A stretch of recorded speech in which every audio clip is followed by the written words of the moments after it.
नमस्कार, मैं doctor OP Mishra the संकेत लाइव से। आज हम बात करेंगे राष्ट्रीय स्वयंसेवक संघ की, उस राष्ट्रीय स्वयंसेवक संघ की जो वर्ष 2025 में यानी कि अगले साल अपने 100 वर्ष पूरे कर रहा है। आप सबको ज्ञात है कि विजयदशमी 1925 में राष्ट्रीय स्वयंसेवक संघ की स्थापना डॉक्टर केशवराम बलीराम हेडगेवार ने नागपुर के एक महाल मोहल्ला है वहां की थी, चंद बच्चों को लेकर। डॉक्टर हेडगेवार साहब जो हैं वो पेशे से डॉक्टर थे, डॉक्टरी पढ़ के आए थे। उनके पिताजी की अभिलाषा थी कि हमारा बेटा प्रैक्टिस करेगा, समाज में कुछ काम करेगा। उन्होंने बोर्ड वोर्ड बनवाया, लगवाया, लेकिन डॉक्टर हेडगेवार ने उनसे कहा कि भाई पिताजी, मैं ये प्रैक्टिस नहीं कर पाऊंगा। और फिर उन्होंने समाज की बीमारी को ठीक करने का बीड़ा उठाया और विजयदशमी 1925 को राष्ट्रीय स्वयंसेवक संघ की स्थापना की। किसी भी संगठन के लिए, चाहे वो राजनीतिक हो, सामाजिक हो अथवा सांस्कृतिक हो, 100 वर्षों का कार्यकाल अपने आप में बहुत बड़ा कार्यकाल होता है। अमूमन 100 वर्ष पूरे होते तमाम संगठन मृतप्राय हो जाते हैं, समाप्त हो जाते हैं। चाहे वह संगठन राजनीतिक हो, धार्मिक हो, सामाजिक हो, सबके साथ वही हश्र होता है। एक इंडियन नेशनल कांग्रेस को छोड़ दीजिए, जिसने करीब 1.25 साल पूरे कर लिए हैं, 125 वर्ष, और वो संगठन अब भी फंक्शनिंग में है, जीवित है। अगर जीवित नहीं होता तो उसे कांग्रेस को इस 2024 के लोकसभा चुनाव में 99 सीटें नहीं मिलती और उसके नेता राहुल गांधी लोकसभा में प्रतिपक्ष के नेता नहीं बनते। वो ये ठीक है कि उसने अपने 1.25 साल पूरे कर लिए। इस लिहाज से अगर देखा जाए तो राष्ट्रीय स्वयंसेवक संघ अपने 100 साल पूरे करते करते, जहां तक मैं समझ पा रहा हूं, अपने अस्ताचल की ओर बढ़ रहा है, क्योंकि उसने अपनी विचारधारा के साथ ही समझौता कर लिया है। यह समझौता उसने सिर्फ इसलिए किया है ताकि भाजपा सत्ता से दूर न जाने पावे और कांग्रेस सत्ता में आने न पावे। ये समझौता उसने इसलिए किया है क्योंकि 2014 से लेकर अब तक सत्ता की मलाई तो संघ ने भी खाई है, उसके स्वयंसेवकों और प्रचारकों में ने भी खाई है। यही कारण रहा कि संघ के प्रचारक रह चुके भारत के प्रधानमंत्री नरेंद्र मोदी ने चाहे जो निर्णय लिया, चाहे जो फैसला किया, लेकिन संघ ने उसका विरोध नहीं किया। क्योंकि डॉक्टर मोहन भागवत वाली जो इस समय राष्ट्रीय स्वयंसेवक संघ है, वो जो पहले डॉक्टर हेडगेवार की, आदरणीय गुरुजी की यानी माधवराव सदाशिवराव गोलवलकर तथा बाला साहेब देवरस वाली संघ अब नहीं है। अब संघ बदल चुका है। इस समय का संघ वो संघ है जिसके मुखिया डॉक्टर मोहन भागवत को Z+ की सुरक्षा प्राप्त है। वे अब ट्रेन में सफर करने के बजाय वायुयान में सफर करते हैं और अब तो वे अंबानीज के यहां भी जाने लगे हैं। ये राष्ट्रीय स्वयंसेवक संघ है। उस समय के संघ के और आज के संघ में जमीन आसमान का अंतर हो चुका है। इससे संघ के स्वयंसेवकों को यह महसूस होता है कि संघ अपनी विचारधारा से विमुख हो गई है और उसने भाजपा की ही विचारधारा को आत्मसात कर लिया है। यही वो प्रमुख कारण है जिसके चलते कांग्रेस नेता राहुल गांधी भाजपा के साथ ही साथ संघ में भी उतनी ही शिद्दत के साथ अटैक करते हैं और कहते हैं भाजपा ही केवल हिंदुत्व नहीं है, न राष्ट्रीय स्वयंसेवक संघ ही पूरी तरह कोई हिंदुओं की ठेकेदार है। आप जानते हैं कि कांग्रेस नेता राहुल गांधी में यह कहने की ताकत कहां से आई है? दरअसल यह ताकत 2024 के चुनाव परिणामों ने राहुल गांधी को दी है और भाजपा के उन मठाधीशों को उनके चुनावी क्षेत्र में शिकस्त देकर या हराकर ये बताया है कि भाजपा के साथ ही साथ संघ में भी भटकाव आ गया है, बदलाव आ गया है, सोच का अंतर आ गया है। अब जुड़ाव नहीं बल्कि अलगाव और टकराव का बोलबाला हो गया है। आखिर क्या कारण रहा कि भारत के प्रधानमंत्री नरेंद्र मोदी जी को बनारस में काफी कम अंतर से जीत को स्वीकार करना पड़ा? आखिर क्या कारण रहा कि रक्षा मंत्री राजनाथ सिंह को लखनऊ में जीत का अंतर बहुत कम हुआ? आखिर क्या कारण रहा कि संघ के गढ़ यानी नागपुर में भारतीय जनता पार्टी के प्रत्याशी जो केंद्रीय मंत्री थे, केंद्रीय मंत्री हैं नितिन गडकरी जी, उनकी जीत का अंतर इतना कम क्यों आया?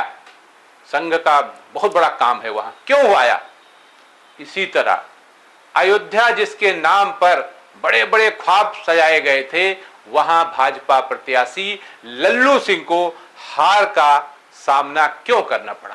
इसको क्या भाजपा तथा संघ के लोग कभी ये जानने और समझने की भी कोशिश करेंगे? आखिर इनकी समीक्षाएं क्यों नहीं हो रही हैं कि यहां ये क्यों हुआ सेटबैक? ये भी तो पता लगना चाहिए। मतलब साफ है, संघ के स्वयंसेवकों को ये बात अच्छी नहीं लगी कि उनके सरसंघ चालक मोहन भागवत सरकारी सुविधाओं के लालच में प्रधान सरकार के मुखिया, जो कभी प्रचारक भी रहे हैं, प्रधानमंत्री नरेंद्र मोदी, उनकी चमचागिरी करें, उनकी चम्मचगिरी करें, उनकी हां में हां मिलाए और वही करें, वही कहें जो मोदी जी को अच्छा लगता हो या जो मोदी जी को सूट करता हो। संघ के स्वयंसेवकों को यह बात बहुत बुरी लगी कि अयोध्या में राम मंदिर की प्राण प्रतिष्ठा में प्रधानमंत्री मोदी को भगवान का अवतार तक बता दिया गया, लेकिन कार्यक्रम में मौजूद सरसंघ चालक मोहन भागवत को कमजोर किया गया और उन चंपत राय को आगे बढ़ाया गया जिनके ऊपर तमाम तरह के आरोप थे, आरोप हैं। मैं आज यहां राष्ट्रीय स्वयंसेवक संघ के आद्य सरसंघ चालक यानी डॉक्टर केशवराम वलीराम हेडगेवार की एक पुस्तक राष्ट्र स्वयंसेवक संघ तत्व और व्यवहार में छपे एक विषय को आगे बढ़ाता हूं। उसमें डॉक्टर हेडगेवार एक सवाल, संघ का स्वयंसेवक अपने सामने क्या आदर्श रखे, तत्व एवं व्यक्तित्व का जवाब देते हुए कहते हैं कि यदि किसी व्यक्ति को ही उसे अपना आदर्श मानना हो तो वो कौन हो? इसका जवाब देते हुए वो कहते हैं, आज तक हम यही कहते आए हैं कि तत्व ही सदा हमारा आदर्श होवे, व्यक्ति नहीं तत्व। परंतु तत्व का प्रतिपादन करना जितना सहज है, उसे आचार व्यवहार में लाना उतना ही कठिन है। समाज में मूर्ति पूजा रूढ़ होने का भी तो यही कारण है, ऐसा संघ के आदि सरसंघ चालक डॉक्टर हेडगेवार का कहना है। वास्तव में क्या पत्थर में भगवान है? यह उनका प्रश्न है। अदृश्य, अस्पष्ट तथा अव्यक्त विश्व चालक शक्ति का निर्माण और निराकार स्वरूप में पूजन करना सबके लिए संभव नहीं हुआ करता। इसलिए उस मूर्ति को उस विश्वव्यापी शक्ति का दृश्य स्वरूप मानते हुए लोग उसकी पूजा करते हैं, उसकी अर्चना करते हैं।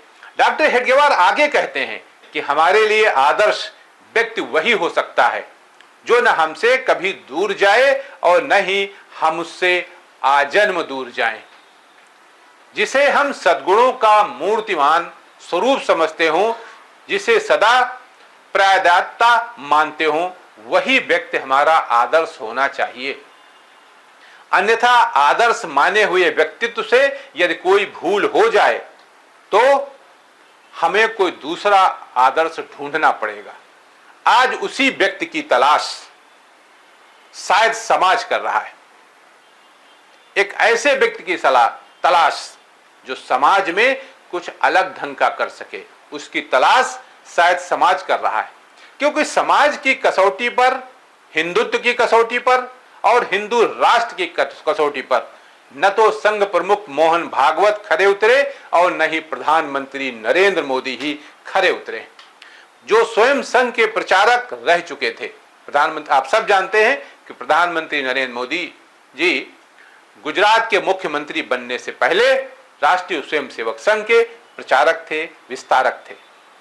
इसलिए अगर मैं ये सोचता हूं और कहता हूं कि संघ अस्ताचल की ओर जा रहा है तो शायद गलत बिल्कुल नहीं है, क्योंकि संघ प्रमुख मोहन भागवत को शायद सत्ता की चकाचौंध ने इतना कमजोर कर दिया है कि वो चाह कर भी भाजपा को तथा प्रधानमंत्री मोदी को कोई संदेश नहीं दे पा रहे।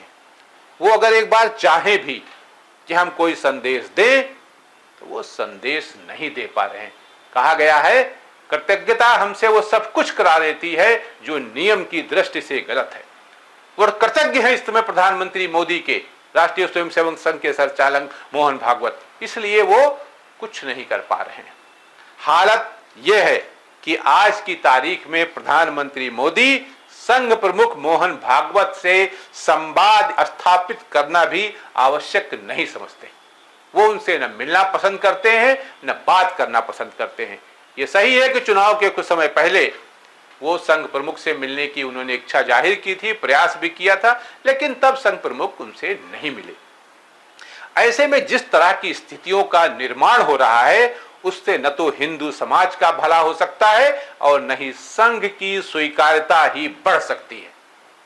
यहां मैं यूपी ग्रामीण पत्रकार एसोसिएशन की एक सर्वे रिपोर्ट का हवाला दे रहा हूं, जिसमें कहा गया है कि यदि इस समय उत्तर प्रदेश में विधानसभा के चुनाव हो जाएं तो भाजपा सिमट कर 150 पर आ जाएगी। आखिर ऐसा क्यों प्रतीत हो रहा है? बीजेपी का ग्राफ और संघ की स्वीकार्यता तेजी के साथ डाउनफॉल हो रहा है, उसका तेजी के साथ गिर रही। मतलब बिल्कुल साफ है, आईने की तरह साफ है। अब संघ और संघ के प्रचारक हवा में उड़ने लगे। उनके अंदर सेवा भाव नहीं, अधिनायकवाद पनपने लगा। उनकी सोच शाखा के विस्तार तक सीमित नहीं, बल्कि अब वो टिकट दिलवाने लगे, ठेके दिलवाने लगे, ट्रांसफर पोस्टिंग करवाने लगे।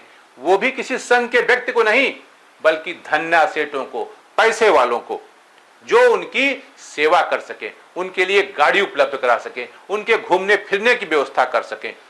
ऐसे लोगों को टिकट दिलाने के लिए राष्ट्रीय स्वयंसेवक संघ के प्रचारक गण आजकल लगे हुए हैं। ऐसे में संघ का काम कौन करेगा? कोई नहीं ना। संघ के सरसंघचालक भी प्रधानमंत्री जी के साथ लगे हैं, संघ के प्रचारक भी टिकट दिलाने में लगे, तो संघ का काम कौन करेगा? उसके लिए लोग कहां से आएंगे? मैंने भी वर्ष 1965 से शाखा में जाना प्रारंभ किया था, लेकिन तब की संघ की कार्यप्रणाली और अब की संघ की कार्यप्रणाली में जमीन आसमान का अंतर है। तब प्रचारक के लिए घर की रसोई में, यानी स्वयंसेवक के घर से भोजन आता था। आज 4 स्टार और 5 स्टार होटलों से खाना आता है संघ के प्रचारकों के लिए। पहले प्रचारक घरों में जाते थे, परिवार वालों से मिलते थे, घर में भोजन करते थे और सतत संपर्क बनाए रखते थे।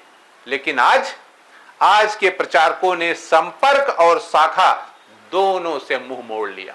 कोई मतलब नहीं, न उनको संपर्क करना है और शाखा लगे या न लगे इससे भी उनका कुछ भी लेना देना नहीं है। शायद मैं जब स्वयंसेवक बना था तो उसमें बाला साहब देवरस संघ के सरसंघ चालक थे। मैंने उनके कई बौद्धिक सुने थे, लेकिन तब के बौद्धिक और आज के बौद्धिक में भी जमीन आसमान का अंतर आ गया। मेरे आवास पर एक रात उस समय के अखिल भारतीय बौद्धिक प्रमुख, जो बाद में सरसंघ चालक भी हुए थे, कुसी सुदर्शन जी, एक रात मेरे आवास पर रुके थे। बातचीत के दौरान उन्होंने कहा था कि हम हिंदू तथा हिंदुओं को संगठित करने में ही अपनी ऊर्जा का इस्तेमाल करते हैं, उसके लिए प्रवास करते हैं, उसके लिए कार्यक्रम का आयोजन करते हैं, लेकिन हम मुस्लिम समाज का विरोध नहीं करते, उन्हें खारिज नहीं करते।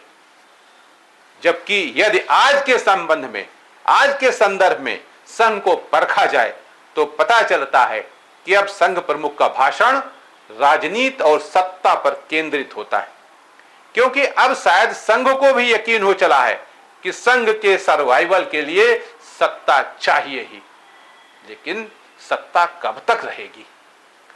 लेकिन यहां यह सवाल उठना लाजमी है कि आखिर सत्ता किसके लिए? क्या सिर्फ सत्ता के लिए, या परिवर्तन के लिए, या फिर काल पात्र में दूसरों का नाम दफन करने के लिए? आखिर सत्ता का प्रयोजन क्या है?